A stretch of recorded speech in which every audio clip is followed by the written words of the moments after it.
আগুন লেগে ধ্বংস হয়, যদি আগুন লেগে ধ্বংস হয় পৃথিবীর সব বইয়ের দোকান, তবু বিশ্ব থেকে হারাবে না পবিত্র কোরআন। জোরে জোরে জোরে জোরে আল্লাহু আকবার। যদি আগুন লেগে ধ্বংস হয়, যদি আগুন লেগে ধ্বংস হয় পৃথিবীর সব বইয়ের দোকান, তবু বিশ্ব থেকে হারাবে না পবিত্র কোরআন, তবু বিশ্ব থেকে হারাবে না পবিত্র কোরআন। ও দুনিয়ার বুদ্ধিজীবীরা, ও দুনিয়ার জ্ঞানী গুণীরা, তোমরা যারা বুদ্ধিজীবী আছো, তোমরা যারা শিক্ষিত মানুষ আছো, আমি রব্বুল আলামিন যে কোরআনটা আমি নবী মুহাম্মদের কাছে নাজিল করে দিয়েছি, আমি আমার নবী মুহাম্মদের কাছে নাজিলকৃত কোরআনটাকে যদি তোমরা মনে করো এটা নবী মুহাম্মদ নিজের পক্ষ থেকে বানিয়েছেন, এটি আল্লাহর পক্ষ থেকে নাজিল হওয়া কোনো কিতাব নয়, যদি এমনটা মনে করো, ও দুনিয়ার মানুষ তোমরা সবাই জানো রাসূল সাল্লাল্লাহু আলাইহি সাল্লামের বাল্য জীবন তোমাদের সামনে উপস্থিত। তোমরা সকলে জানো নবী মুহাম্মদ সাল্লাল্লাহু আলাইহি সাল্লাম জিন্দেগিতে কখনো স্কুল কলেজে যান নাই। নবী মুহাম্মদ সাল্লাল্লাহু আলাইহি সাল্লাম দুনিয়ার কোনো শিক্ষাবিদের কাছে কোনো শিক্ষা গ্রহণ করেন নাই। দুনিয়ায় এই নবীর কোনো শিক্ষক নাই, দুনিয়ার কোনো মানুষের কাছে এই নবী কোনো শিক্ষা গ্রহণ করেন নাই। যেহেতু নবী সাল্লাল্লাহু আলাইহি সাল্লামের কোনো শিক্ষক নাই, অতএব নবী মুহাম্মদ সাল্লাল্লাহু আলাইহি সাল্লাম কোনো কিতাব লিখবেন এটা কখনোই কেউ মানতে পারে না। আমি আপনি এমন কোন মানুষ যদি দাবি করে যে মানুষটা কখনো স্কুলে যায় নাই, কলেজে যায় নাই, যে মানুষটা কখনো কলম ধরে নাই, যে মানুষটা কখনো বিশ্ববিদ্যালয়ের কোনো ধারের কাছেও যায় নাই, এমন একটা মানুষ যদি 40 বছর পরে যদি বলে আমি একটা নিজের হাতে কিতাব বানাইছি, এই কিতাবটা এত পৃষ্ঠা বিশিষ্ট, এই কিতাবের মধ্যে এই আছে সেই আছে এই আছে সেই আছে, আসমানের খবর আছে, জমিনের খবর আছে, জমিনের নিচের খবর আছে, তুমি কোথায় থেকে আসছো এটারও খবর আছে, তুমি কোথায় যাবে এটারও খবর আছে, সব খবর রয়েছে। আমি জিজ্ঞেস করি বন্ধুরে, এমন মূর্খ ব্যক্তির লিখিত কিতাব কেউ কি পড়বে নাকি? পড়বে কেউ? কিচ্ছু করে নাই, সে সারা জীবন কিছু পড়ে নাই, কারো কাছে যায় নাই। এমন মূর্খ ব্যক্তি যদি বলে আমি একটা কিতাব লিখেছি, কেউ বিশ্বাস করবে? ঠিক ততটুকু ভাবে আমার আপনার প্যারা নবী, কলিজার টুকরা নবী মুহাম্মদ আরবি সাল্লাল্লাহু আলাইহি সাল্লাম কখনো দাবি করেন নাই কিতাবটা আমি লিখেছি। কিন্তু তৎকালীন দুনিয়ার কিছু মূর্খ গণ্ড মূর্খ মানুষেরা বলা শুরু করে দিল, মানুষের সামনে বলা শুরু করে দিল যে নবী মুহাম্মদ আল্লাহর নাম দিয়ে দেই কিতাব খানা তোমাদের মধ্যে চালু করতে চান। এই কিতাবটা নবী মুহাম্মদ সাল্লাল্লাহু আলাইহি সাল্লাম নিজের হাতে লিখে রাত্রের অন্ধকারে দিনের আলোয় তোমাদের মধ্যে প্রচার করতে চাইতেছেন। যারা কোন নাউজুবিল্লাহ। এই প্রচার ব্যাপক প্রচার করে দিল, ব্যাপক মক্কার অলিতে গলিতে প্রচার। এই প্রচার করতে করতে করতে করতে যখন দেখা গেল হালে পানি পাওয়া যায় না, হালে আর পানি পাওয়া যায় না, তখন তারা একটা বুদ্ধি আটলো। তৎকালীন সানআ নামক জায়গায় মোটামুটি বিশ্বের তৎকালীন বড় বড় জাদুঘরদের অবস্থান ছিল। জাদুঘর যারা মানুষকে পরীক্ষা করতে পারত যে মানুষটার কোন ভূত ধরছে, কালা জিন ধরছে না সাদা জিন ধরছে, রাত্রের জিন ধরছে না দিনের দিন ধরছে, এই পরীক্ষাটা করতে পারে। মক্কার কিছু কাফের চলে গেল সানায়। সানার মধ্যে গিয়া একজন জাদুঘরের কাছে গিয়া, তৎকালীন বড় সবচেয়ে বড় জাদুঘর জামআ নামক জাদুঘরের কাছে গিয়া খবর পাঠাইল, আমাদের মক্কার আমিনার বুকে একটা সন্তান জন্মগ্রহণ করেছে। ছোট্ট কাল থেকে খুব ভালো ছিল, কিন্তু যতই বেশি বয়স হয়েছে, 40 বছর বয়স থেকে ওই নবী মুহাম্মদ জাদুর মতো কি জানি মন্ত্র পাঠ করে, আর আমাদের সন্তানেরা একে একে করে মৌমাছি যেমন মধুর কাছে গিয়া পাগল হয়ে যায়, এটকে যায়, থেমে যায়, ঠিক তদ্রূপ ভাবে আমাদের সন্তানেরা পর্যন্ত নবী মুহাম্মদের ওই জাদুর শ্লোক শুনিয়া প্রত্যেকে যেন নবী মুহাম্মদের মধুর পাগল হয়ে যায়। সুবহানাল্লাহ। জামা জাদুঘর বলে তো আমার কাছকে, জামা জাদুঘরের কথার জবাবে মক্কার কাফেররা বলে, ও জাদুঘর তোমার কোনো কাজ নাই, আমরা তোমাকে ভাড়া করব, তোমার যত টাকা লাগে সব টাকা আমরা তোমাকে দেব, শুধু তোমাকে আমাদের সঙ্গে মক্কায় এসে নবী মুহাম্মদকে একটু পরখ করতে হবে। তুমি শুধু দেখবা নবী মুহাম্মদ যে জাদুর শ্লোকগুলো পাঠ করে আমাদের যুবকদেরকে পাগল করছে, আমাদের ভাইদেরকে পাগল করছে, আমাদের সন্তানদেরকে পাগল করছে। এই জাদু শ্লোকগুলো কি দিনের শয়তানের না রাত্রের শয়তানের, কালা জিনের না সাদা জিনের? এই শ্লোকগুলো শুধুমাত্র তুমি পার্থক্য করবে আর আমাদেরকে বুঝায় দিবে, জানায় দিবে। তাহলে আমরা আমাদের সন্তানদেরকে নবী মুহাম্মদের জাদুর শ্লোক থেকে আমরা বাঁচাইতে পারবো। জোরে কোন নাউজুবিল্লাহ। জামা জাদুঘর কয় যে আমাকে তাহলে তোমরা ফি দিবে? তো হ্যাঁ ফি দিব। তাহলে আমি যাইতে রাজি আছি। বাস চলে গেলেন উনি। মক্কায় যখনই আসলেন, মক্কার কিছু বড় বড় কাফেরদের সর্দার লিডার ওই জামা জাদুঘরকে ডেকে বলতেছে যে ভাইরে তুমি তো যাবে নবী মুহাম্মদের কাছে, তবে খুব সাবধান, এমনও হতে পারে যে নবী মুহাম্মদের জাদু শ্লোক তুমি দেখে তুমি শুনে বুঝতে পারবে না, কিন্তু দেখা যাবে তুমি আখেরে দেখা যাবে তুমি নবী মুহাম্মদেরই গোলাম হয়ে গেছো। যারে কোন আল্লাহু আকবার। জামা জাদুঘর কয় কি আমার মতো জাদুঘর এই বিশ্বে তো আর একটা খুঁজে পাওয়া যাবে না। বর্তমান বিশ্বে আমি সমস্ত জাদুঘরের মুআল্লিম, আমি সমস্ত জাদুঘরের শিক্ষক, আমি সমস্ত শয়তানের মূলে আমি আছি। নবী মুহাম্মদ কি আমার জাদু করতে পারবে? এটা কখনো সম্ভব? তো তোমরা আমার ভাড়া করছো কে? আমার ডাকছো কে? চুপ করো, তোমাদের জবান বন্ধ করো। ও ওর মূর্তি মোটামুটি কসম টসম খেয়ে চলে গেল নবী মুহাম্মদের কাছে। পিছন দিক থেকে আবু জাহেল ডেকে বলতেছে, জামা ভাইরে খুব সাবধান, খুব সাবধানে যাস, খুব সাবধানে যাস। নবী মুহাম্মদের এই জাদু শ্লোকের খুব তেজ, খুব টান, খুব তোরে টেনে নিবে। জামা জাদুকর বলে তুই চুপ কর, আমি যাইতেছি নবী মুহাম্মদের কাছে। খেল কিন্তু আভি বাকি হ্যায়। কে হ্যায়? বাকি হ্যায় খেল, আভি বাকি হ্যায়, এখনো খেলা বাকি আছে। ওদিকে আল্লাহ তাআলার পক্ষ থেকে হুকুম আসছে, জামা রে তুই যা, তোর খেলাটা বাকি আছে, তুই যাবি আমি নবী মুহাম্মদের কাছে। আমার কোরআনের প্রেমে তুই শেষ পর্যন্ত পাগল হয়ে ফিরে আসবি। জোরে কোন আল্লাহু আকবার। এই তো কিছুদিন আগে আমেরিকার একজন ধর্মযাজক তিনি পত্রিকায় উনি সাক্ষাৎকার দিয়েছেন। উনি বলছেন, আমি ইসলাম নিয়ে গবেষণা শুরু করেছি শুধুমাত্র এই জন্যেই যে আমি যেন কোরআনের ভিতরে কিছু ভুল ধরতে পারি। কি ধরতে পারি? আমি যদি কোরআনের কোনো ভুল ধরতে পারি, হাদিসের ভিতরে কোনো অসামঞ্জস্যতা ধরতে পারি, আমি শুধুমাত্র এটার জন্যই ইসলাম নিয়ে গবেষণা শুরু করেছি, কোরআন নিয়ে গবেষণা করেছি। কিন্তু একটা বছর যাইতে দেয় নাই কোরআন। এই এক বছরের মধ্যে আমি কি কোরআনের ভুল ধরব? কোরআন আমার ভুল ধরে আমার জীবনকে পরিবর্তন করে আমাকে খ্রিস্টান থেকে মুসলমান বানিয়ে দিয়েছে। জোরে করে আল্লাহু আকবার। কোরআনের ভুল ধরার সাধ্য কার আছে? কারো? কি বলেন, কারো আছে?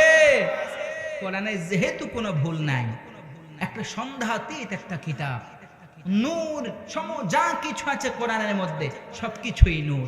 রাসূল সাল্লাল্লাহু আলাইহি সাল্লাম কোরআনের ব্যাপারে বলেছেন, আল কোরআনু কালামুল্লাহ, কোরআন আল্লাহর কথা। কার কথা? এই জন্য তাবাররাক বিল কোরআন, এই জন্য রাসূল বলেছেন তোমরা কোরআন দিয়ে বরকত হাসিল করো। কোরআন দিয়ে কি করো? বরকত হাসিল করো। দেখেন না এই মাদ্রাসাগুলোতে আমরা আপনারা বরকতের জন্য যাই কি যাই না? কি আপনারা যান না মাদ্রাসায়?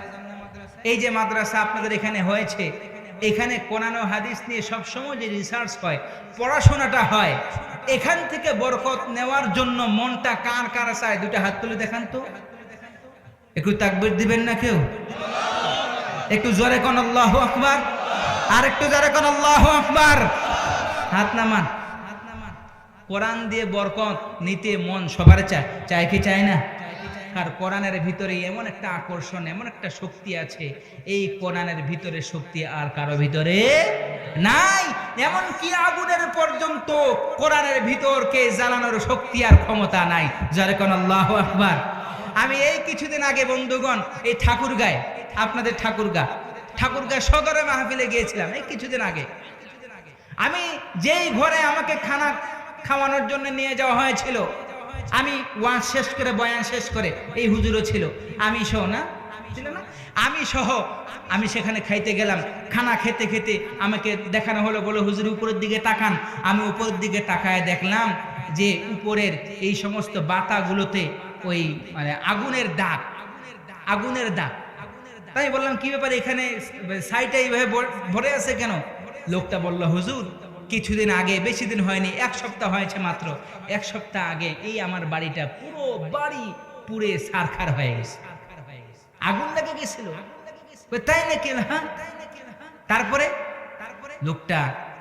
লোকটা খুব সাধারণ মানুষ। লোকটা চোখের পানি ভিতরে মানে পড়া অবস্থা, চোখের পানি গল গল করতেছে চোখে। আমাকে বলতেছে, হযরত আমার বাড়ি সবকিছু পুড়ে গেছে, টাকা পয়সা সব কিছু পুড়ে গেছে, এত ভিতরের জিনিসগুলো পুড়ে গেছে, কিন্তু আমার ঘরে একটা তক্তা ছিল, এই তক্তা বুঝেন না, কাষ্ঠখণ্ড ছিল। এই কাঠটা ঝুলন্ত ছিল, দেওয়ালে 2টা পেরাক বসাইয়া ওই পেরাক থেকে ওই রশি দিয়া তক্তাটা এমনি ঝুলাই দিছে। ওই ঝুলন্ত তক্তায় কয়েকটা কোরআনে কারিমের কপি ছিল। কি ছিল? কয়েকটা কোরআনে কারিমের কপি ছিল। হুজুর বাড়ি সব পুড়ে গেছে, আমার দরজা জানলাগুলো পুড়ে গেছে, আলনার ভিতরে লুকিয়ে রাখা টাকাগুলো পুড়ে গেছে, আলমারের ভিতরে রাখা কাপড়গুলো পর্যন্ত পুড়ে গিয়েছে, একটাও অবশিষ্ট নাই। কিন্তু আমার ঘরের ভিতরে বাইরের অংশে যে কাষ্ঠখণ্ডখানা ছিল, এই কাঠের টুকরা সহ কয়েকটা কোরআনে কারিমের কপি ছিল।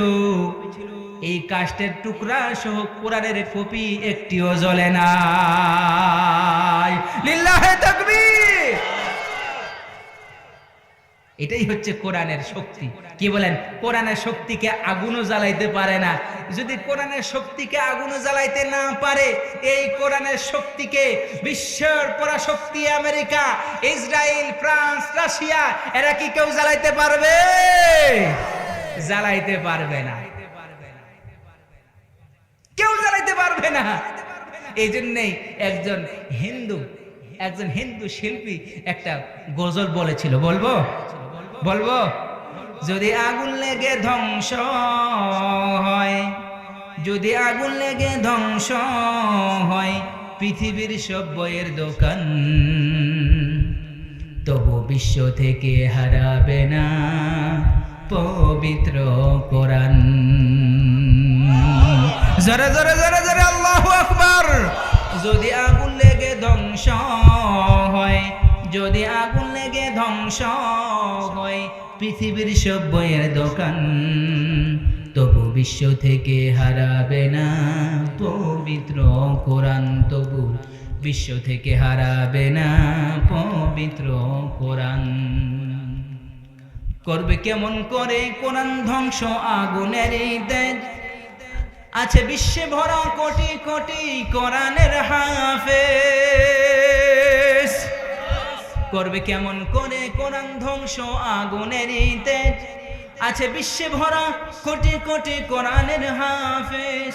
তারা ছাপিয়ে আসমানি গ্রন্থ, তারা ছাপিয়ে আসমানি গ্রন্থ, বাঁচাবে কোরআনের মান, তবু বিশ্ব থেকে হারাবে না পবিত্র কোরআন।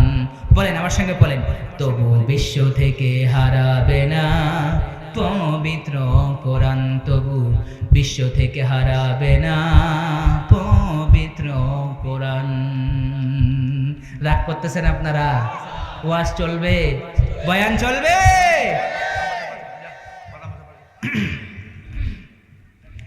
দেখো পাকিস্তানের জিয়া মল্ল দুর্ঘটনায় ভাই, বিমান পুড়ে ছাই হইল, কোরআন পড়ে নাই। আল্লাহু আকবার। দেখো পাকিস্তানের জিয়া মল্ল দুর্ঘটনায় ভাই, বিমান পুড়ে ছাই হইল, কোরআন পড়ে নাই। যেমন ছিল তেমন রইল, যেমন ছিল তেমন রইল, একটু সুরাও হয়নি ম্লান। তবু বিশ্ব থেকে হারাবে না পবিত্র কোরআন। যুবকেরা বলো, তবু বিশ্ব থেকে হারাবে না পবিত্র কোরআন, তবু বিশ্ব থেকে হারাবে না পবিত্র কোরআন। লিল্লাহে তাকবীর। কেমনে বিশ্ব থেকে কোরআন হারাবে বলে? সারা বিশ্বে 6 কোটিরও বেশি কোরআনের হাফেজ अभी भी जिंदा है। যারে কোন আল্লাহু আকবার। সৌদি আরবের একজন শায়েখ বলেছিলেন, ভারত, পাকিস্তান আর বাংলাদেশে কোরআনকে নিয়ে যে চর্চাগুলো হয়ে থাকে, সারা বিশ্বের সমস্ত কোরআনের কপিগুলোকে যদি জ্বালিয়েও দেওয়া যায়, জ্বালিয়েও দেওয়া হয়, তারপরও ভারত, পাকিস্তান আর বাংলাদেশের সাধারণ মুসলমানের এই সহযোগিতায় আর উদারতায়, ভালোবাসায় পরিচালিত মাদ্রাসার কোণে কোণে থেকে প্রত্যেক বছর যতগুলো হাফেজে কোরআন পাগড়ি প্রাপ্ত হয়ে জিন্দা কোরআনের জন্ম বাংলার মাটি, ভারতের মাটি আর পাকিস্তানের মাটিতে জন্ম নিচ্ছে, বেশি দিন লাগবে না, সারা বিশ্বে আবার কোরআনের রাজত্ব কায়েম হয়ে যাবে। যারে কোন আল্লাহু আকবার। অথচ আপনারা কি জানেন, আপনারা কি জানেন, এই ভারত উপমহাদেশ যখন বাংলাদেশ, পাকিস্তান, ভারত একসঙ্গে ছিল, এক সময় এই ভারত উপমহাদেশে মুসলমান শূন্য করার জন্য, মুসলমানদের থেকে কোরআনকে চিরতরে বিদায় করে দেওয়ার জন্য 200 বছর শাসন করা ব্রিটিশ সাম্রাজ্য এহেন কোনো চেষ্টা নাই যেটা করে নাই। এটা আপনারা জানেন? হয়তো আপনারা জানেন না। এমন কোনো চেষ্টা নাই যে চেষ্টা ব্রিটিশ সাম্রাজ্য 200 বছর ধরে অনবরত করে নাই। প্রত্যেক চেষ্টাই করেছে কোরআনকে নিবানোর জন্য, কোরআন থেকে মুসলমানদেরকে দূরে সরানোর জন্য। কিন্তু জিজ্ঞেস করি, ও মুসলমান, ঈমানের আওয়াজে, বলিষ্ঠ কণ্ঠে, উচ্চ আওয়াজে জবাব দিবেন, ও মুসলমান, বাংলার মুসলমান সহ ভারত, পাকিস্তানের মুসলমানকে কি কোরআন থেকে দূরে সরানো গেছে? আর একটু আওয়াজ দিয়ে বলেন, গেছে? যায় নাই তো যায় নাই। প্রত্যেকটা গ্রামে গ্রামে, পাড়ায় পাড়ায়, মহল্লায় মহল্লায় কোরআনের শিক্ষা কেন্দ্র, মাদ্রাসার মক্তব চালু হয়ে গেছে। যারে কোন আল্লাহু আকবার। আর এই পাড়ায় পাড়ায়, গ্রামে গ্রামে চালু হওয়া এই মক্তবে ছাত্র আর কালেকশন করতে হয় না, এখন অন্য জায়গায় ছাত্র কালেকশন করতে হয়। কিন্তু এই কোরআনের মক্তব আর মাদ্রাসায় ছাত্র তালাশ করতে হয় না। কারণ মুসলমান জেনে গেছে, বুঝে গেছে, আমার সন্তানের ভিতরে যদি কোরআনের জ্ঞান না থাকে, আমার সন্তানের ভিতরে যদি হাদিসের জ্ঞান না থাকে, আমার সন্তান যদি কোরআন প্রেমিক না হয়, তাহলে হয়তো কোনো একদিন সাগর রুনির মতো আমাকেও নিহত হতে হবে, বা মাহফুজের মতো আমাকেও আমার সন্তানের হাত দিয়ে নিজের জান নিজেই কবজ করে ফেলবে। আওয়াজ দিয়ে বলেন ঠিক কিনা? কিন্তু যেই সন্তানের ভিতরে কোরআনের জ্ঞান থাকবে, এই সন্তান কখনো পিতার গলে ছুরি তো দূরের কথা, পিতার পায়ে পর্যন্ত ফুলের টকাটা দিবে না। একটু আস্তে কোন ঠিক কিনা? কি আপনারা আস্তেই কইলেন? আস্তেই কইলেন নাকি? আমি আপনাদেরকে জিজ্ঞেস করি, যেই সন্তান কোরআনের আলোয় আলোকিত, যেই সন্তান কোরআনের জ্ঞানে জ্ঞানী, যেই সন্তানের ভিতরে কোরআনের নূর আছে, এই সন্তান কি সমাজের বড় চেয়ারের মালিক হলে কখনো আটপারি, বাটপারি, চিটারি আর রোডের বদলা বাস দিতে পারবে? কিন্তু বাংলাদেশে আমার যে সমস্ত ভাইয়েরা এই সমস্ত আটপারি, বাটপারি, চিটারি, সুদ, ঘুষের সঙ্গে লিপ্ত, আমি জিজ্ঞেস করি, এদের ভিতরে কোরআনের জ্ঞান কতগুলো আছে? কতগুলো আছে? আপনারা খুব চালাক না? কেউ কিছু বলেন না? কেউ কিছু বলেন না নাকি? না বাড়ি থেকে মোটামুটি ওয়াদা নিয়ে আসছেন, হুজুর কিছু কইলে কমু না, কইলে দরজা বন্ধ হয়ে যাইব। কি এরকম ওয়াদা নিয়ে আসছেন নাকি? প্রিয় বন্ধুগণ, কোরআন আল্লাহ রাব্বুল আলামিন আমাকে আপনাকে দান করেছেন, এটা মূলত একটা নাজাতের জরিয়া, শুধু দুনিয়াতে নয় পরকালে নয়, সমাধান রয়েছে উভয় কালে। জোরে কোন আল্লাহু আকবার। বলতেছিলাম ওই জামার কথা।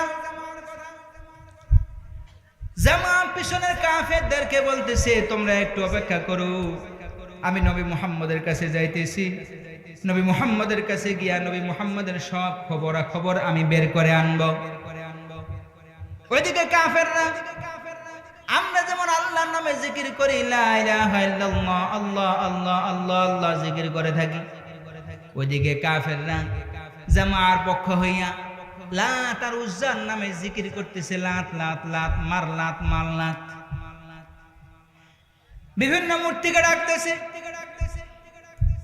লাতকে ডাকতেছে, উজ্জাকে ডাকতেছে, আর বলতেছে লাত উজ্জার কসম, আজকে যদি জামা যদি জিতে যেতে পারে তাহলে আমরা সবাই মিলে নবী মুহাম্মদের অবস্থা খারাপ করে দেব। জরকান নাউজুবিল্লাহ।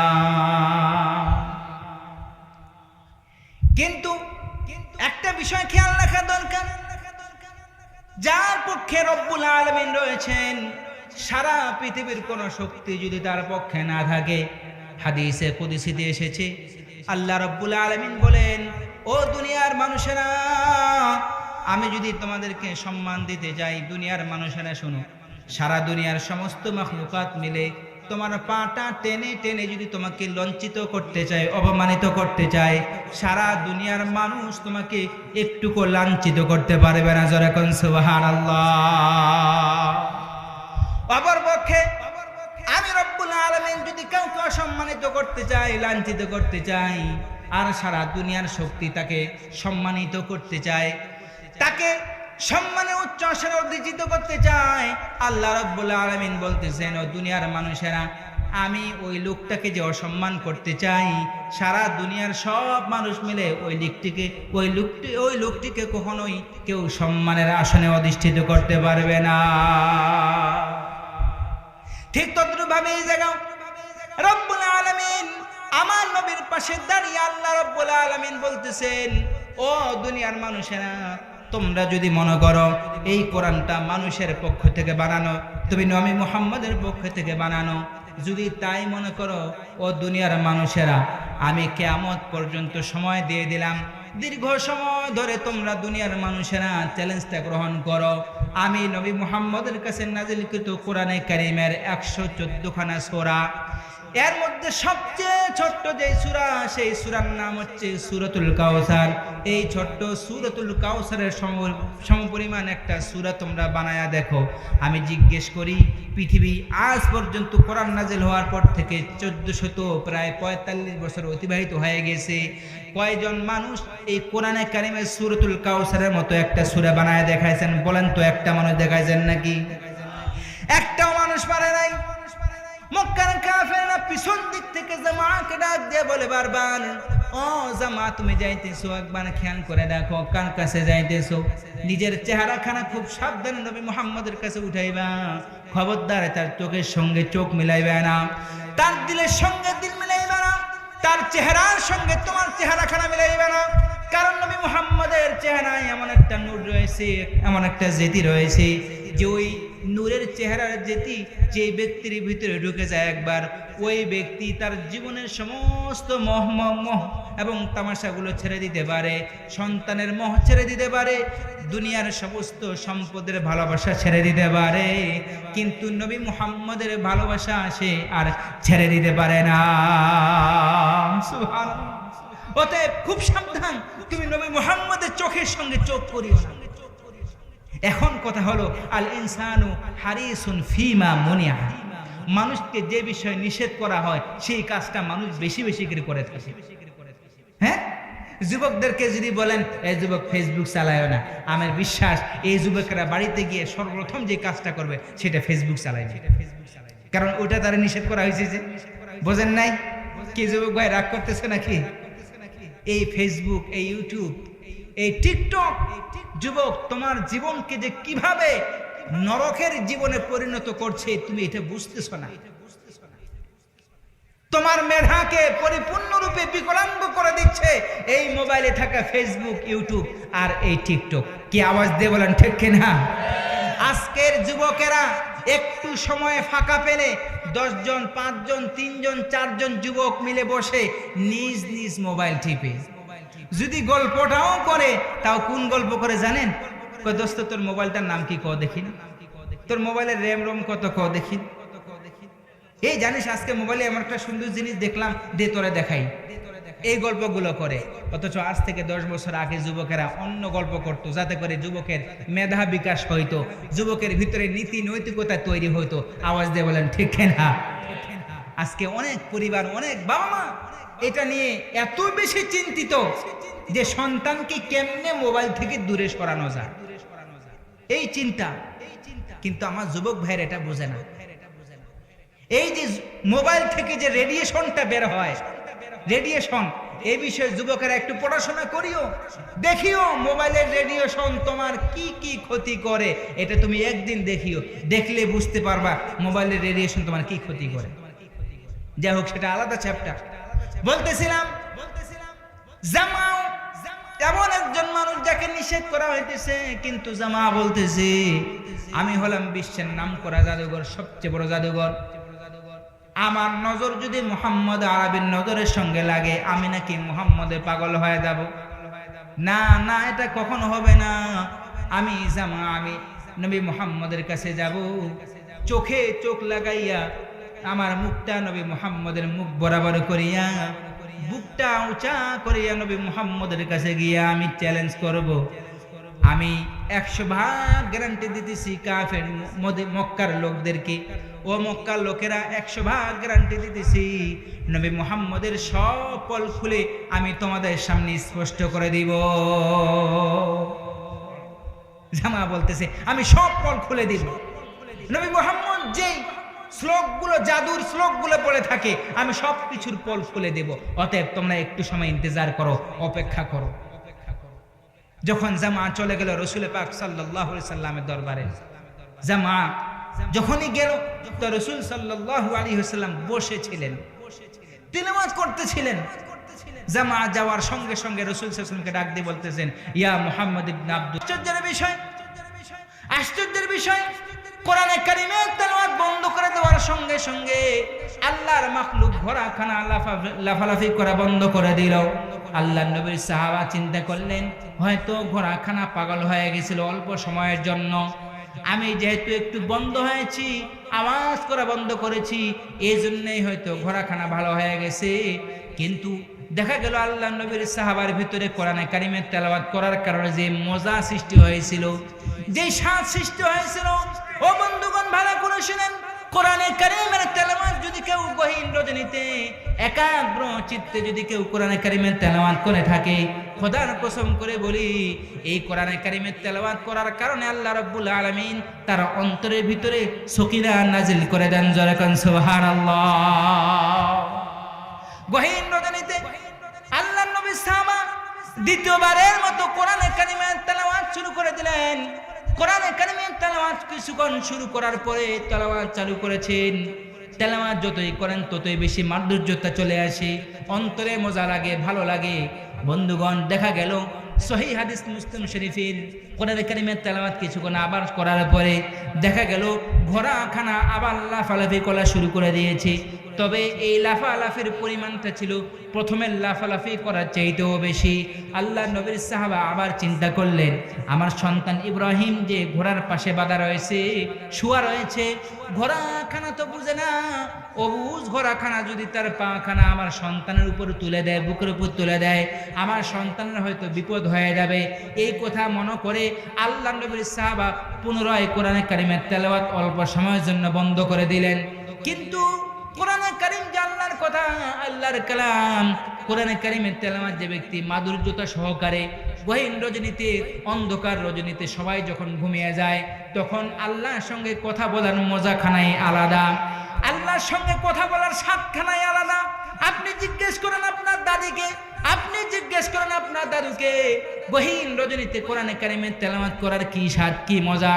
ও বন্ধুগণ, আমি আপনাদেরকে বলি, গহীন রজনীতে আবার আপনার দাদা দাদি নানা নানি খালা খালুরা যে তেলাওয়াত করত, এই তেলাওয়াতের যে মজা ছিল, আজকে মুসলমানেরা কোরআনে কারিমের তেলাওয়াত বন্ধ করিয়া টিভি চালাইয়া ওই মজার বদলায় টিভির মজা নিতে চায়।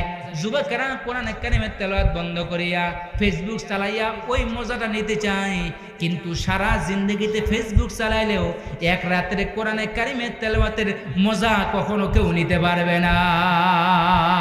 আওয়াজ দিয়ে বলেন ঠিক কিনা? আমার বন্ধুগণ, আল্লাহর নবীর সাহাবা তৃতীয়বারের মতো কোরআনে কারিমের তেলাওয়াত শুরু করে দিলেন। তৃতীয়বার আবার যখন কোরআনে কারিমের তেলাওয়াত শুরু করে দিলেন, তৃতীয়বার দেখা গেল ঘোড়াখানা আবার লাফালাফি করা শুরু করে দিয়েছে।